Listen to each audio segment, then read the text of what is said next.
Yeah, we wanted to start a bit late because of the rain and all, but not too late, so which is why we are starting now. Um, so welcome for those who have come here for the Tech Talks and the for those who are um, not come for a Tech Talk by CMS. Welcome to CMS. Um, so today we are so through Tech Talks by CMS we address talks in we conduct talks in different technologies that's representative of the large range of technologies which are used in our company. So today we are going to talk about Docker, which is actually it's a new thing up and coming and being used all over the world. Even I know a few companies which use Docker heavily. So, but for most of us, if we don't use it in our projects, we don't use it at all.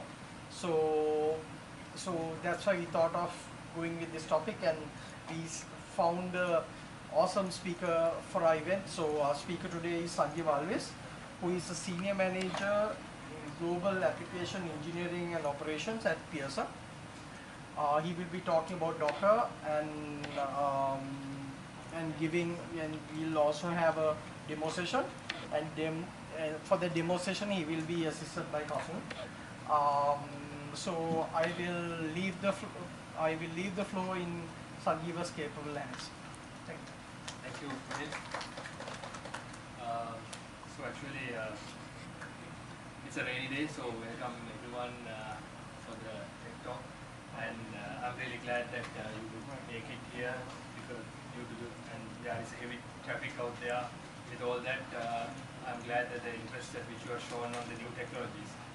And also, I would like to thank CMS for arranging this meetup today, especially Gunit, Dinesh, and Deepika as well. So thank you guys. Today, this presentation will be basically focused on Docker, as it was stated, and one of the widely used technologies. I think my microphone is not seem to be delivering my voice. Is it better now, right? Okay. Maybe I'll take it in my hand. Okay. So basically we will be today discussing on Docker. And I want this session to be more interactive one. Is it better now? Even if you clip it, that's fine. That's fine. Here properly. Yeah. Oh. Okay, great. So I want these sessions to be more interactive one. So I do not have a Q&A at the end of the presentation. I want to let you know that. So what I expect is you guys to come up with questions in between the presentation at any point. If you have any questions, please let me know, because we want to make this an interactive session, because meetups are all about discussing and sharing our knowledge. Perhaps you might be having a different experience on Docker than I have, than Kasun is having. So let's share all this experience and try to build a collaborative session where we can gain something out of the session at the end of the day. So he introduced myself, so I won't be going through this slide. I'm Sanjeewa, Alwis. I love cloud technology. You can reach out to me through Twitter or through LinkedIn, or you can email me. This is my personal email. I'm pretty much interested in new technology, and I do consider myself as a technology evangelist who's talking about new technologies, learning new technologies, and that is my passion. So I'll take you to a small analogy on the transportation industry. Sometime back, when we want to transport goods, it was really terrible in the naval industry, especially. The goods are different. Some goods are some goods can be cars, some can be barrels. The multiplicity of the goods is there, and also the most important thing is these different type of goods. How do we carry all of them in different transportation media? Either it can be trains, or it can be it can be forklifters or wherever it is or whatever it is. It's really tough for us to carry those things. And then there was a problem in the transportation industry. So this is a really good analogy which we can take a good approach to understand the containers. Anything in IT industry, if you have think about it, anything in IT industry have been influenced by some of the things that we find in the automation industry, automobile industry, or any other industries. So like this, this is also one analogy that I wanted to present here, which one of the problems that we had on the transportation. So to resolve this problem, the containers were introduced. These are the actual containers which we are talking about. So you, as an IT guy, if you go to your wife and tell about containers, she knows only about this, not about the containers that are running on the machines. So these are the actual containers that we have learned over the years. We have seen all of these containers, travel here and there. So this container was introduced to transport all the goods. These goods were able to seal into a container and was able to transport using any medium. Either it can be rail or ships, wherever it is. Since the container is having a specific size, specific specific shape, it was really easy for us to transport the container from place to place. This cargo problem was resolved through the containers. So now I'm taking this analogy to the next level, where we can discuss more about the problem we have in our hands in the IT industry. In the IT industry, if you take, like, the technologies are varying a lot. If you search a bit there are so many technologies. Just for messaging queues, there are many messaging queues, right? You have Redis, MSMQ, RabbitMQ. There are different type of queuing systems are there. If you take the API endpoints, Python is there. Also by Redis is there. There are many API endpoints are there. If you take the DBs, PostgreSQL, MySQL, the technology is different. These small letters seems to be not clear, but I believe that you get what I'm trying to say. There are a lot of different type of technologies are there. So when you are building a product, when you are building an application, you might use several of these technologies. You might use them in your products. And then the biggest problem that you have is these different type of technologies. How do you install it? How do you have it in different environments? Either it can be production environment or your user laptops, or whether it can be in a development environments or in public cloud, in AWS servers or in Asia. So there are many places that you will have to install these different things, which is a tedious problem. For example, in a traditional world, if you are to build an environment, you will have to first build your production environment, the dev environment with all these associated technologies. And then you have to build a staging environment and the performance testing environment and QA environments, whatnot, and then finally the production environment. So while building all these environments, you will have to install, configure all these different technologies in each and every environment, which is time consuming. One of the biggest concepts of DevOps is the continuous delivery. Continuous delivery means the time taken to complete the time taken from code completion to the production deployment, which is the time we consider as the continuous delivery time. So we need to reduce that. Just once the developer has completed the code, it should be quickly deployed into the production environment. So that is the basic idea of DevOps and the continuous delivery. So it is really tough for us to achieve this with all these different technologies that we have to manually, automatically configure in different environments.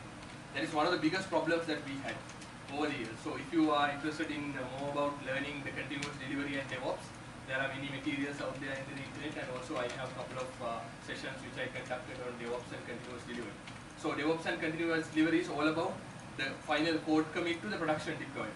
Throughout this period, as soon as possible, you need to ship the code into the production environment. Facebook type of environment or Amazon type of environment, do this in a jiffy. Once the code is committed to the code repository, it will be automatically flowed through the production environment without any manual intervention. So there are organizations, there are companies that are doing very sophisticated continuous delivery pipelines, and they do use different technologies. Now we are going to talk about these technologies and especially how Docker is solving the problem. In Docker, Docker is something, it will, in a Docker container, it will contain the technology. It will contain these different components, technology components. You can have your libraries, binaries, and you can have your code installed into a Docker container, and then you can move that Docker container from environment to environment, from from dev environment to QA environment, and QA environment to production environment. You can use this same container in anywhere that you want to host your application, which is really fascinating. So if you are familiar with the problem of there is a syndrome. That syndrome is actually called it worked in dev. When a production breakdown, usually people are saying it worked in dev. Why it's not working in production? So the developers coming and saying it worked in my environment, it's not working in your environment. So there is a syndrome. We call it worked in dev. So this is a perfect solution, because if it worked in dev, it will be definitely working in production. You will just move the container, not the app, or not the library, or not the other underlying middlewares. You will move the container. So this is the basic concept of containerization of application. It's something advanced step towards the virtualization. So let me explain a little bit more into these things. Why developers love Docker? Because they cannot blame the product, the DevOps engineers or the system administrators anymore. They cannot say that, okay, it worked in my environment and it is not working in your environment. Because if it works in your environment, it will definitely work in production environment. And you will have this portable runtime for environment forever. And also, you do not have concerns on missing dependencies, which is the toughest thing. When a developer is creating its own environment, he uses all sorts of dependencies, all libraries and all that. So, do we have all that in the production environment? Sometimes not. Because we, as a software, as a system guy, you might need to, do all the configuration from the scratch in the production environment. You might miss one library, and that might cause a production delay or a production issue. But here, all the dependencies, everything will be packaged, containerized into a Docker container. You just have to move the container. And then, you can run each app in isolated container, which is also really good, so that you will have minimal impact in the production incidents. If the container is having issues, we can just kill that container, and without killing the other applications. So that is one thing, and I haven't mentioned one important thing why developers would like on Docker. That is, if you are using microservices. That is the next generation development technology. One of these, and there is something called 12 factor apps.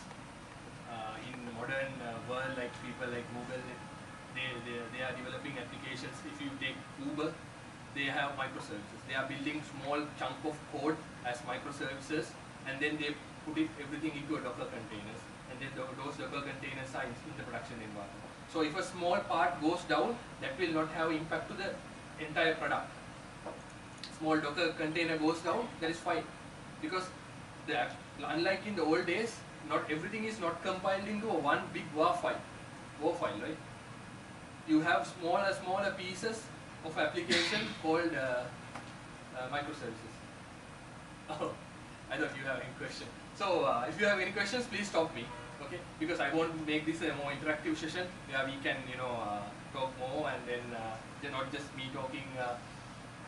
So that is one of the benefits of, moving towards the microservices architecture, which is something out of today's scope. So I will be discussing it. Let's move into why DevOps people or system administrators or application engineers like Docker. That is, one thing is, the biggest thing is that when a DevOps engineer is trying to build the life cycle from code commit to the production deployment, we can build this life cycle with more efficient and consistent and repeatable. Because you just move the containers from each and every environment. And also, one important thing is it will support the segregation of duties, which means the development duties and the production DevOps duties will be segregated. So those are really good benefits that system administrator or DevOps engineer will take. And also, the containers are so lightweight. So because they are so lightweight, it will address our CPU memory issues. We have living examples in our organization where the applications which took us about 40 AWS instances are running on about 5-6 instances with Docker. Because if you take a physical server, if you take a virtualization server, if you notice the CPU and memory utilization, mostly the CPU utilization would be maximum 10%, right? And or maximum memory you might consume the memory based on the application nature. But when you have multiple Docker containers running on one machine, you can utilize all the available CPU and memory compute resources. You can use it. So you can have multiple environments running on one single machine, which is one of the benefits why this VMware these DevOps people would like. Let's move into the